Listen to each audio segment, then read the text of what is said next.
Bueno, alumnos de cuarto año, temas de este video: planificación del entrenamiento deportivo. Antes de continuar, cuando hablamos de planificación, hablamos del punto de vista más global, que incorpora la programación y la periodización, ¿sí? Si queremos definir la planificación de forma sencilla, es una estructura sistematizada y organizada que se realiza antes de un proceso de entrenamiento, ¿sí? Este esquema que realizaremos puede ser puede ser del punto de vista mental o del punto de vista escrita, ¿sí? El tenerlo del punto de vista escrita trae muchos más beneficios.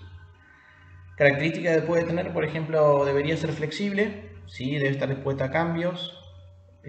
Durante un proceso de entrenamiento podemos tener muchos factores de distorsión que afecten esa planificación y deberíamos modificarla, ¿sí? Y tiene que ser real, ¿sí? Real a que se pueda llegar a cumplir con el grupo de trabajo que tengamos y con las herramientas que tengamos, ¿sí? Bien, la programación es la que nos da un orden con respecto a lo que son las estructuras intermedias y a la determinación de las fases, ¿sí?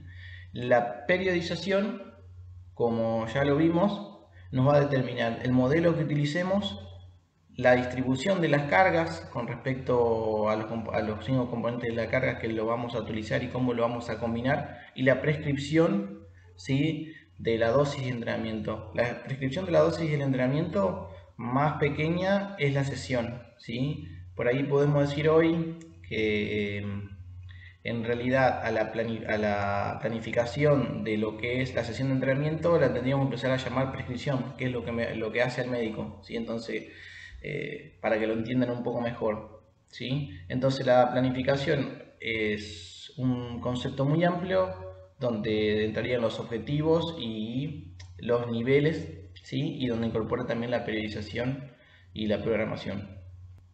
Antes de iniciar cualquier proceso de planificación, debemos hacernos 4 preguntas básicas. ¿Qué tenemos? ¿Qué queremos? ¿Cómo lo hacemos? ¿Y cómo lo controlamos? ¿Sí? Bien, ¿qué tenemos? Deberíamos hacer un diagnóstico de nuestros atletas o de nuestro atleta, ¿sí? Edad, el sexo, nivel competitivo, análisis de la temporada anterior, si los objetivos se cumplieron o no se cumplieron, promedio de edad que puede llegar a tener un equipo, altura y todo el diagnóstico que nos podamos informar con respecto a ciclos anteriores o la historia de vida de estos deportistas, ¿sí? Tenemos que ver en qué entorno vamos a trabajar y la infraestructura. La infraestructura es muy importante a la hora de planificar, ya que, como les he dicho muchas veces, planificamos en base a lo que tenemos, ¿sí? Bien, ¿qué queremos? Es donde vamos a ver qué objetivos nos vamos a plantear a corto, mediano o largo plazo. Los de largo plazo son los que nos vamos a proponer mínimamente para lo que son para todo el ciclo competitivo, ¿sí? Para todo ese macrociclo. Los intermedios para los distintos mesociclos, según lo que busquemos para llegar a cumplir esos objetivos a largo plazo, y a corto plazo son los objetivos que nos vamos a plantear día a día y semana tras semana, o sesión tras sesión o microciclo tras microciclo. Bien, ¿cómo lo hacemos? A través de los medios, ¿sí? Los métodos, la frecuencia, los contenidos y a través del plan que organicemos, ¿sí? Repasen lo que son los medios y métodos, si no en una próxima clase lo podemos explicar o anótenselo como preguntas, ¿sí? Es un concepto muy básico, pero por ahí se lo pueden haber olvidado. Bien, ¿cómo lo encontramos? A través de las evaluaciones, ¿sí? En realidad lo que vamos a hacer es planificar en esa planificación en ese tiempo determinado distintos test, y en base a esos test vamos a evaluar, ¿sí? Cómo estamos, cómo vamos, y ahí hacemos los ajustes o deberíamos hacer los reajustes que deberíamos hacer para seguir mejorando. En la planificación debemos seleccionar metas para el trazado de los macros, mesos y microciclos, ¿sí? las cualidades físicas que vamos a trabajar y el interés o el enfoque que deberíamos darle a cada una de ellas, dependiendo del diagnóstico que hagamos hecho nosotros y la demanda de lo que es el deporte, los aspectos tácticos y técnicos para trabajar, los aspectos psicológicos, muy importante al momento de obtener un buen rendimiento, las evaluaciones y su periodicidad, cada cuánto vamos a evaluar, cada cuánto vamos a testear, todo lo que son el tipo de reuniones programadas entre cuerpo técnico y en este caso atletas, ¿sí? Realizar el inventario y la estructura del material que tenemos y eventos recreativos y sociales que podamos llegar a hacer o podamos llegar a participar. Es como para reforzar lo que deberíamos hacer al momento de... Esto nos va a servir para reforzar al momento de que nos sentemos a planificar. Bien, no se olviden o repasen el principio de periodización, que igual, bueno, se lo voy a comentar. El principio de periodización decía que un atleta no puede tener el máximo rendimiento o no puede conseguir esa forma deportiva que hoy hablábamos los 365 días del año. Los que planifican para deporte cíclico tienen la posibilidad de seleccionar tal vez las competencias como primarias y secundarias y las más importantes, y tienen la posibilidad de, o tiene un ciclo competitivo, perdón, de no tener tantas competencias al año. Los que hacen o practican deportes acíclicos, que generalmente compiten los fines de semana y son torneos que duran más de 24 fechas al año, la periodización para ellos debería ser totalmente distinta, ¿sí? A este máximo rendimiento o a esta forma deportiva se lleva a través de combinación dentro de los que son entrenamientos de carga y los de recuperación, ¿sí? Y va también en la utilización de objetivos o cómo podemos dosificar, perdón, las sesiones con los distintos contenidos, qué cantidad de porcentaje de ejercicio general, X cantidad de ejercicios específicos y competitivos que nos van a hacer llegar a esa forma deportiva, ¿sí? Los distintos tipos de periodización que vamos a describir a continuación son los llamados modelos tradicionales, que tal vez en la actualidad son los modelos más antiguos de esta edad moderna de la periodización que se utiliza hoy, ¿sí? Como principal propulsor a todos estos modelos fue el modelo de Matveyev, que es el que vamos a describir a continuación. Bien, a mediados del siglo pasado, la periodización tiene un gran avance, ¿sí? Ya la planificación es muy antigua, ¿sí? Pero Matveyev presenta un concepto que se llama la forma deportiva, que muchas veces o ya se la he nombrado, ¿sí? Que es el máximo rendimiento que pueda llegar a tener un atleta, ¿sí? Bien, lo que hace es el fundamentar cómo hace el atleta para llegar a este máximo rendimiento. Él dice que este máximo rendimiento se adquiere a través de 3 periodos, ¿sí? Una adquisición de la forma deportiva, ¿sí? Un periodo de lo que sería la estabilización de esa forma deportiva y que existe una pérdida temporal de este máximo rendimiento que puede llegar a tener el atleta. Este modelo trata también de que se llegue a la mejor forma a las competencias, debe tener un ciclo competitivo acorde a las características de nuestro atleta o nuestro grupo de atletas, tiene la posibilidad de seleccionar la importancia de cada una de las competencias, se puede plantear competencias primarias que serían las principales y secundarias que nos servirían para llegar a la mejor forma. Esta fundamentación científica de planificar de este modo se basa en las leyes biológicas de la periodización, como dijimos hoy, que no pueden mantener siempre el mismo rendimiento durante todo el año.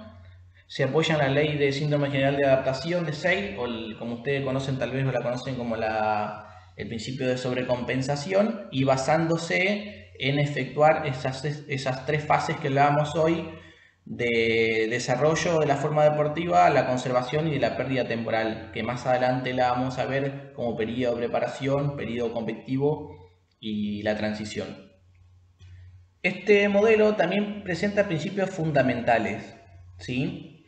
Por ejemplo, tiene unidad de formación especial y general. Ustedes en un periodo preparatorio, ¿sí?, tienen un periodo general, ¿sí?, y un periodo específico que viene antes del competitivo o del precompetitivo. Lo mismo, periodo general, ¿sí?, periodo que sería preparatorio, y el específico, ¿sí?, un general y un específico. La fase 1 general, fase 2 lo que sería específico, ¿sí? Tiene un carácter continuado del entrenamiento, una relación entre carga y recuperación con respecto a cuando vayamos aumentando nuestras cargas, ¿sí? Por eso es que se basa exclusivamente, decíamos hoy, en el principio de sobrecompensación. Vamos a ver que los modelos un poco más modernos no insisten tanto en ese modelo de sobrecompensación.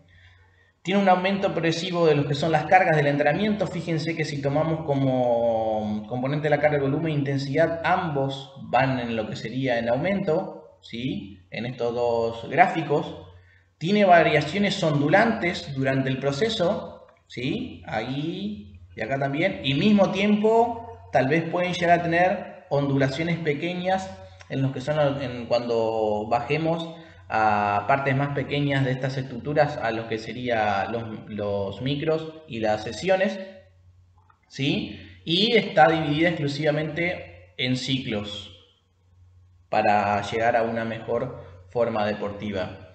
Este proceso de entrenamiento, este modelo de periodización y de planificación es muy efectivo para los deportes cíclicos, ¿sí?, donde necesitamos traer al máximo nuestro rendimiento entre 6 y 10 competencias anuales, por decirle.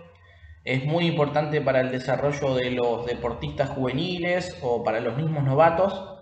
Y en atletas de rendimiento hoy se cuestiona si este modelo puede llegar a ser eficiente, ya que tiene cargas continuas, muy progresivas y de mucho trabajo multilateral, lo que por ahí no provoca adaptaciones en un deportista de alto rendimiento. A continuación lo que vamos a ver son las descripciones de cada uno de estos periodos de este modelo que nos propone Matt DeViep. Periodo preparatorio es el periodo del macrociclo donde deben lograrse los fundamentos funcionales básicos para las etapas posteriores. Es donde Matt DeViep fundamenta que para cualquier transformación que se haga en el periodo competitivo, en el periodo más específicos, debe tener una buena base, ¿sí? Y esta va a depender según los picos de rendimiento que tengamos y el tiempo para prepararnos, y pueden durar aproximadamente entre 2 y 5 meses. Es una preparación muy extensa para tal vez el calendario competitivo que existe hoy en los atletas.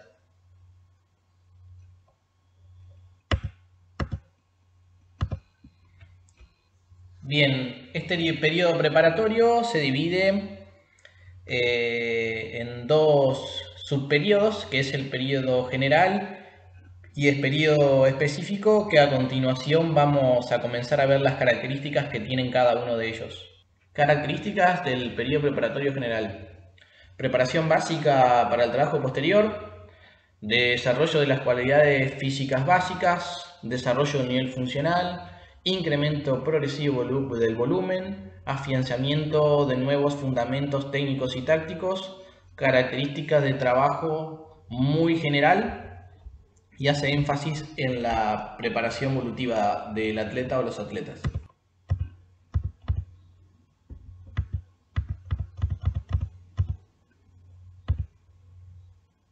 Características del periodo específico: aumenta la precompetencia y desarrolla la forma deportiva, afianzamiento de la técnica, ampliación de la preparación táctica, aumento de la intensidad de la carga y estabilización del volumen, mantenimiento de la preparación general, integración de los elementos específicos de la preparación y mayor fraccionamiento de las distancias en lo que son deportes como que utilicemos el correr, andar en bicicleta, el remo y más tirado a lo que es el deporte cíclico. Bien, consideramos la estabilidad de la forma deportiva, depende del volumen y de la duración de este periodo, según la cantidad de competencias o desde el punto de vista en la extensión del tiempo, cuánto podemos llegar a mantener esta forma deportiva. El incremento de excesivo volumen retarda lo que puede llegar a ser con el incremento de la intensidad, que por ahí muchas veces frenamos el desarrollo especial, ¿sí?, que necesita el atleta. Muchos entrenamientos continuos a una misma velocidad o una velocidad baja realizando muchos volúmenes, muchas veces nos puede traer mucho desentrenamiento del punto de vista a la hora de correr más rápido. Puede haber también modificaciones de la técnica, pero bueno, más adelante lo podemos utilizar como debate en las charlas. En el periodo competitivo deberíamos mantener el nivel funcional adquirido por los dos periodos anteriores, obtener o buscar una alta eficiencia técnica, asegurar un óptimo nivel del rendimiento específico de las disciplinas que vamos a practicar, que practicamos, incrementar los ejercicios competitivos. Incrementar los ejercicios competitivos en los deportes cíclicos para que sepan es entrenar más el ritmo de competencia, entrenar intensidades parecidas a la competencia.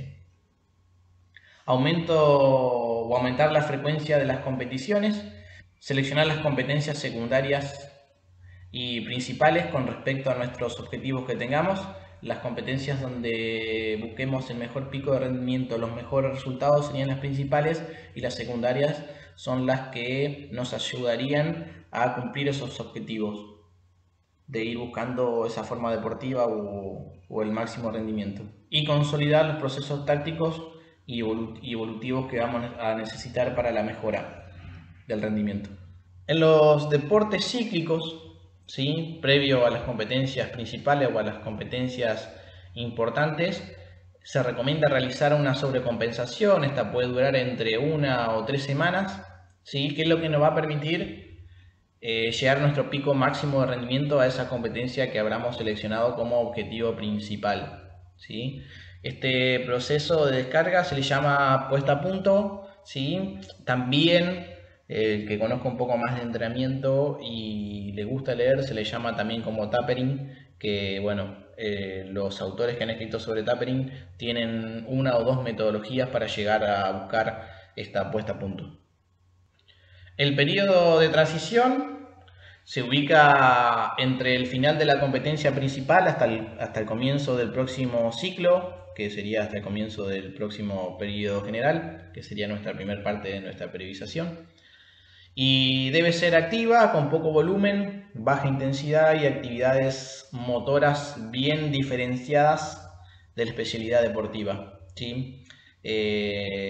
Lo que explicamos hoy en esta pérdida temporal de lo que sería rendimiento.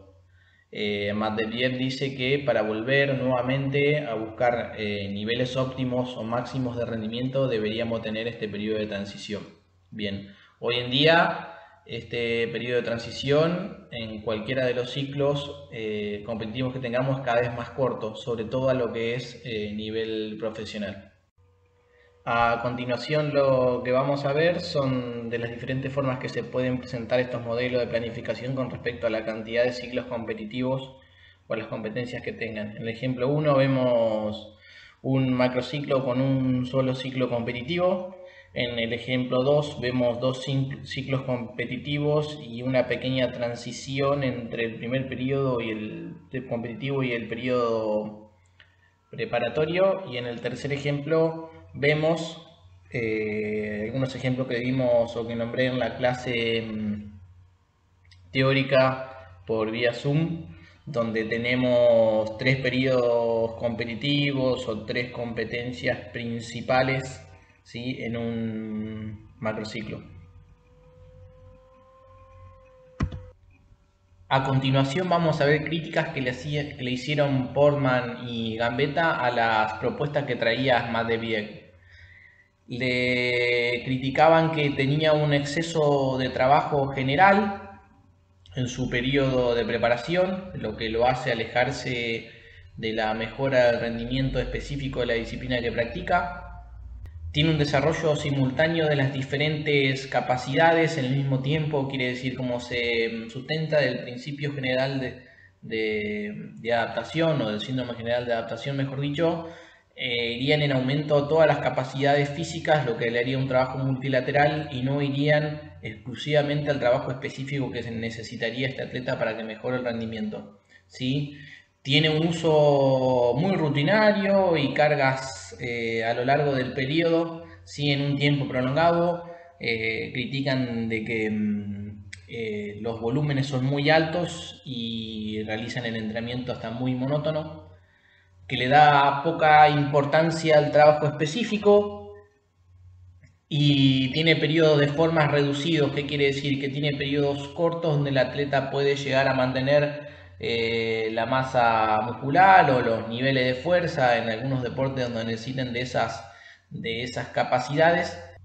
No aplicable a deportistas de nivel, o sobre todo de algunas disciplinas de resistencia, porque muchas veces el exceso de estos grandes volúmenes, ¿sí?, en los periodos de preparación, les produce un desentrenamiento hasta en la velocidad de desplazamiento que necesitarían. Otro entrenador ruso llamado Arosiev crea un sistema de planificación, modelo de planificación, que le llama pendular, ¿sí? Arosiev crea un sistema de formación de la preparación especial exclusivamente ideado para deportes de combate como el judo, boxeo y lucha, ¿sí?